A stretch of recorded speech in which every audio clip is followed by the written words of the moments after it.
Good morning, friends. I pray that the next 2 minutes are a blessing to you so that you can go out and be the blessing to those you encounter in your walk today. So I thought I was busy last week until this week came, and now I'm literally at the end of what I've got. So here's the deal. I cried at the supermarket on Monday, right there in aisle 10. Somebody asked me how I was doing, and I literally lost it. I am overworked, overwhelmed, and overcommitted. I'm clearly not finding the peace and the joy of the Christmas season because I'm trying to get it all done, like the get it all done person that I'm supposed to be. Well, apparently I can hear all about Jesus and how much he loves and takes care of me on Sunday, and by Monday I've taken my eyes off the ball. So by Wednesday I got my act together, and by getting my act together I mean that I was so far gone that I sat down to read this book I just started, and I didn't even make it past the intro. 1 Corinthians 13, 4 through 7 was written in the introduction of this book. You know it. You know these verses because you've heard them at every single wedding you've ever attended. So anyway, the author of this book suggested that we read these verses out loud because evidently that's how they were written to be read out loud.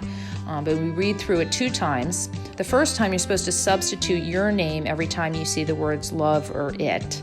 And the second time you read through it, you're supposed to substitute Jesus every time you see the words love or it.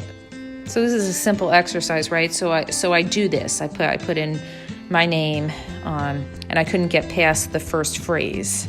Katie is patient. Not quite. So I would encourage you to do that exercise. Put your name in the first part. But what I'm going to do is I'm going to read the verses right now, and I'm going to put Jesus in, and you'll see how it goes.